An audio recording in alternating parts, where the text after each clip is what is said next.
Welcome to Twin Peaks Radio, the show where we remember in the words of Major Garland Briggs, a real mystery can't be solved, not completely. It's always just out of reach like a light around the corner. You might catch a glimpse of what it reveals, feel its warmth, but you can't know the heart of it, not really. That's what gives it value. It can't be cracked. It's bigger than you and me, bigger than everything we know. I'm Professor Robert E.G. Black. Today I want to take a look at, it's not a mystery, it's the saw blades. We're still talking about the opening titles, taking our time with this part. Don't worry, we won't go this slow through the regular show, but I thought the titles deserved to linger, because we see them over and over, plus in the pilot episode they're slightly different. The saw blades are, we go from buried thrush, the bird, to the exterior of the Weyerhaeuser mill, which, in-universe, we assume is the Packard mill, and that's a safe assumption. But what is the Packard mill? The Packard mill is a place where they cut wood. But what do we get here as our visual?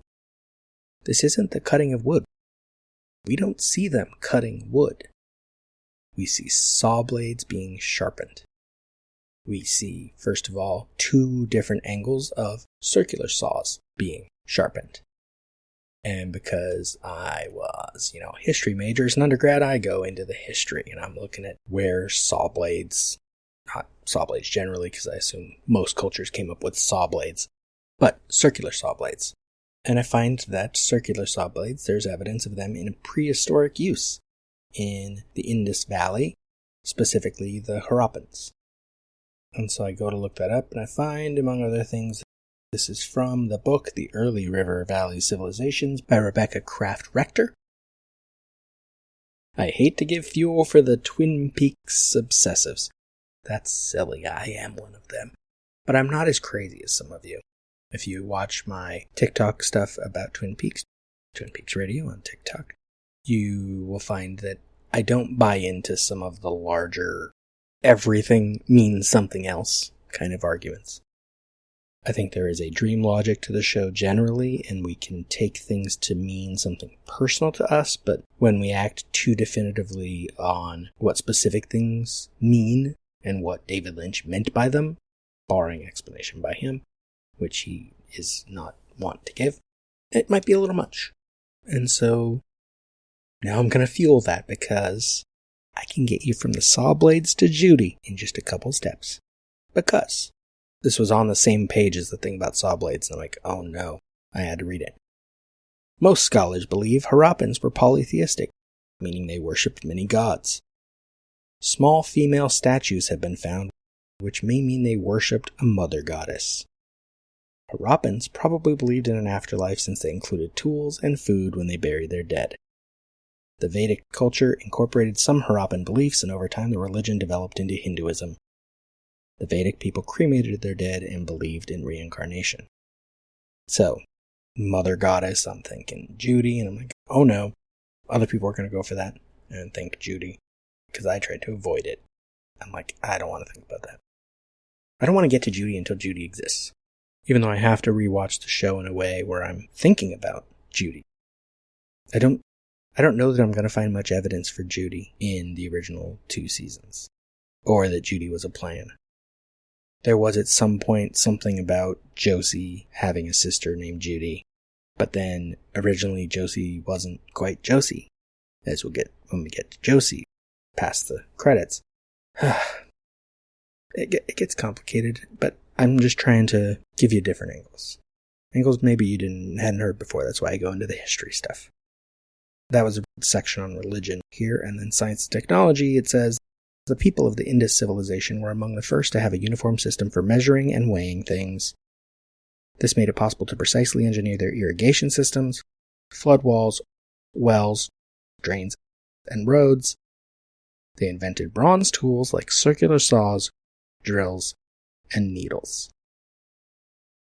After that, jump over to the history of hardware tools to find where modern circular saws came into existence. This is from thoughtco.com. Large circular saws around metal discs saw that cuts by spinning can be found in sawmills and are used to produce lumber. Samuel Miller invented the circular saw in 1777, allegedly. But it was Tabitha Babbitt, a Shaker sister, who invented the first circular saw used in a sawmill in 1813. Babbitt was working in the spinning house at the Harvard Shaker community in Massachusetts when she decided to improve upon the two-man pit saws that were being used for lumber production. Babbitt is also credited with inventing an improved version of cut nails, a new method of making false teeth, and an improved spinning wheel head. And then we get, just straight off the Wikipedia, supposedly Gervinius of Germany, or Gervinius of Germany, is often credited with inventing the circular saw in 1780. The problem is their source cited on that is Sonia Haskins' The Homeschooler's Book of Lists. And I'm not trusting homeschoolers because they're the kind of people who, do their own research and all that. George Gottfried Gervinius was a German literary and political historian who lived from 1805 to 1871. Wait, how did he invent a circular saw in 1780? Wait, how did he invent something in 1780 when he wasn't alive?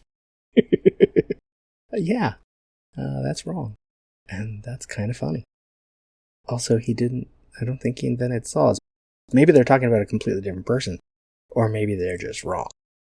I'm going to vote wrong. But anyways, modern circular saws come about much more recently, obviously. And the saws we see here, the process we're seeing is very complex because this is before you have CNC computer-controlled machine movement, like you would get in modern 3D printers and whatnot.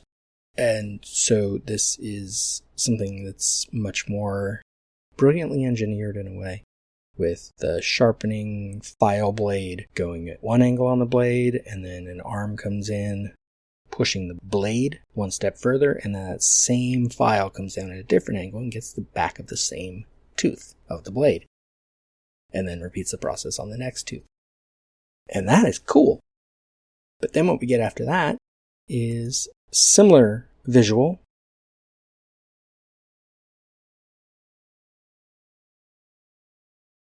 I'm going through it, little gap of silence there, because I forgot how long it lingers on these blades. That's actually pretty long. We got, let's see, we're fading from the smokestacks to the blades. The fade starts at second 12 on the copy I'm looking at. The fade from that first shot of the back and forth is about 30 seconds. So we're talking 18 seconds of that shot of blades, and then we just cut to a different angle of the same, or fade to a different angle of the same. But now with changing to the different angle, we can see that a second machine is doing the same thing in the background.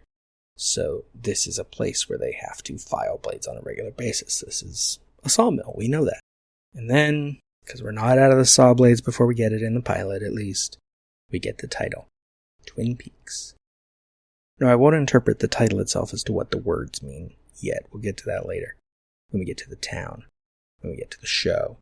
But I did want to talk about the title itself, the visual of it, because this is, the font is ITC Avant-Garde Gothic Condensed, basically, or some equivalent thereof. Interestingly, it is brown, like a forest brown, the letters, and then they have a glowing, sort of glowing, it seems glowing, green outline, which aside from brown and green is like the forest. That slight glow and the black shadow behind it suggests something more. Like the glow is an actual glow, like a supernatural. There's something more to this. But even more than that, paused at second 40 right now with the title fully on the screen. And the title is solid. But then, by second 44 it's gone. But that fade, though quick, has two parts to it.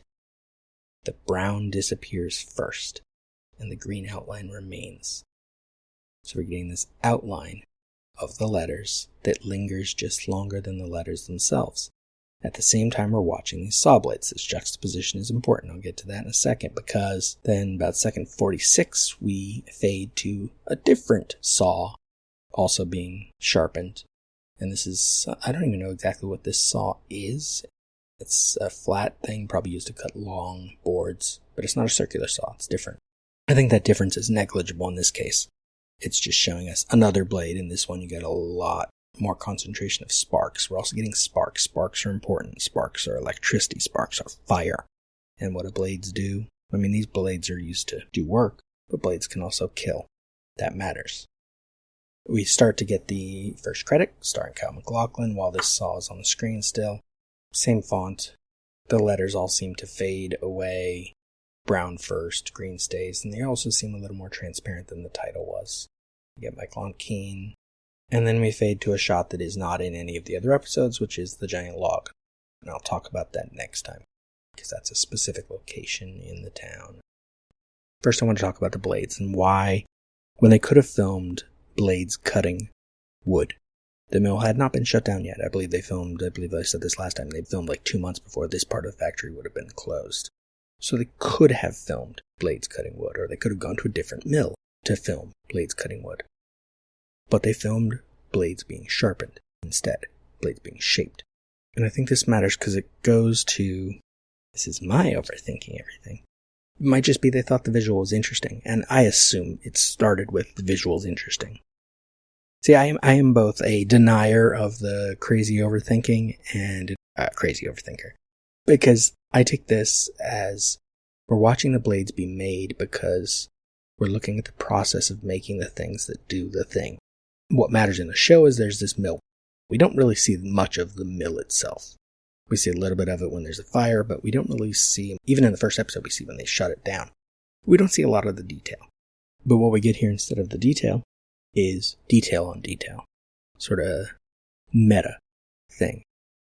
This is a show about an investigation and picking apart this town, right? So what we have here is not the blades cutting the wood, because we got to go further back than that. It's not how did the blades cut the wood, it's how did the blades come to be? How did this get to where it got to? I remember I had a teacher, this was in a program on becoming a teacher, he had this line that he used a lot because it was about how we approach the way we teach. It's like, what is the thing you think when you think about thinking? And so we need to think the things that we think when we think about thinking. And in this case, what is the process that gets to the blades, that gets to the wood? The wood becomes lumber, becomes houses, becomes everything else. But then the juxtaposition next comes back to that log, and we go backward again.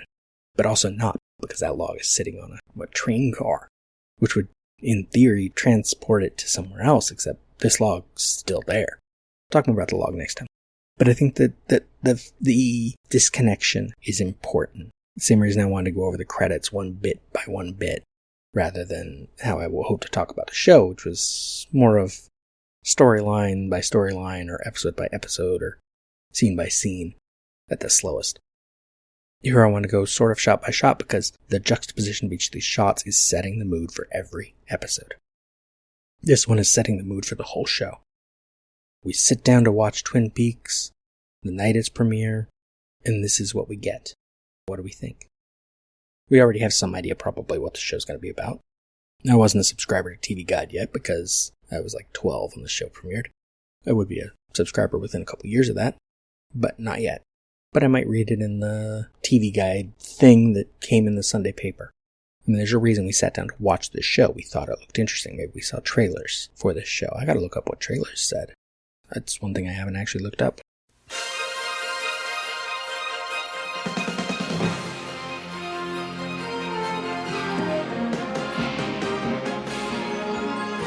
Tonight, an ABC premiere presentation. She's dead. Wrapped in plastic. Look, you guys, please, what did I do? What's going on? Entering the town of Twin Peaks. FBI. Right. Something troubling you, Bobby? You want to tell us about it? Oh, God. You think I killed her? There it is. Oh, my God, here it is. Twin Peaks. Next.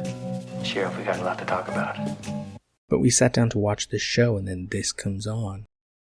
What are we thinking right now?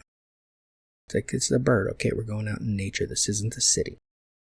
And then the factory, it's like, oh, but it is the city because there's pollution, there's smoke, and it's fading from thing to thing, and then blades being made and sharpened, and we don't know yet that there's a sawmill as a main part of the show. We're just seeing blades be made. This is somewhere where these people work in industry, they work in manual labor. This is a working class kind of place. A lot of our main characters are not working class. We have a property owner businessman, we have a lawyer, we have a doctor, and we do have Leo, but it's not like we're rooting for him or worrying about his characterization as a working class guy. But I think that is important in his characterization, and maybe we don't think of it because we have all these other people that we like, and we think about them. But what matters here, talking about the saw blades, is not even that characterization, because we're not there yet. We don't even have the first scene. We don't even have the credits over yet. Now we know the title. If we didn't know the title, and we're just have the TV on from whatever was on right before this, I don't have it open on, I could check, actually. Hold that thought. Twin Peaks premiered 9 o'clock Sunday night on ABC. Right before it was America's Funniest Home Videos, which that episode, as scheduled, included an embarrassed firefighter watches his feast go up in flames, a woman tries to use a chair to get a seat on a horse, also slippery snow stuff, cat antics. Another episode follows.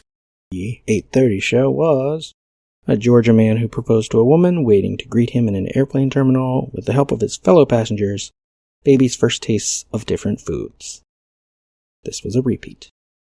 And then Twin Peaks, which is described in the time slot as a surreal soap about life in a northwestern lumber town, begins with the discovery of the murder of a high school girl and the arrival of FBI agent Dale Cooper, who joins Sheriff Harry S. Truman in The Probe, directed by David Lynch.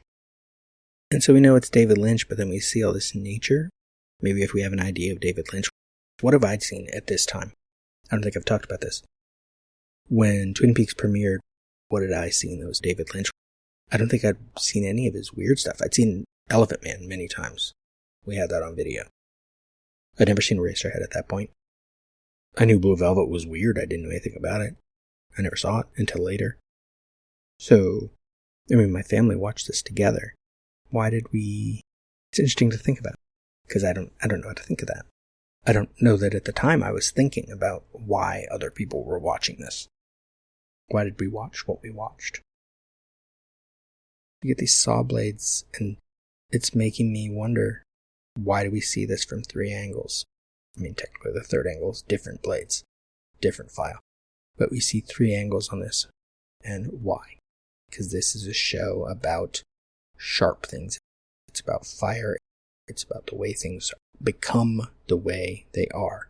And that goes into the psychology of everything about Leland and Bob and Laura and maybe Judy. Well, now, I'm not going to talk about Judy.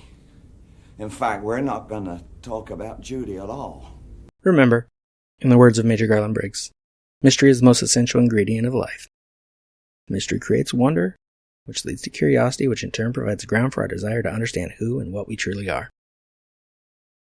This has been a production of Lemming Drop Studio. You can find links to more at lemmingdrops.com.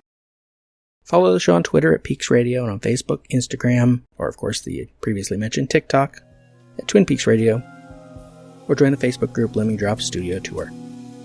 Also, you can support all my shows at patreon.com/lemmingdrops.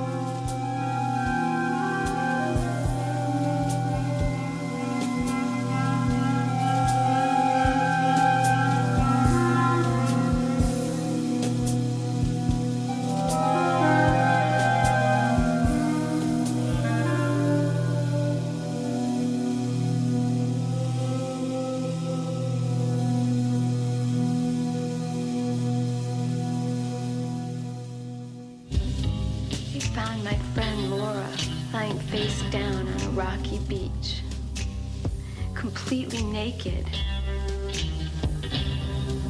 She'd been murdered. Twin Peaks, a nice place to visit, but you wouldn't want to die there. Sunday,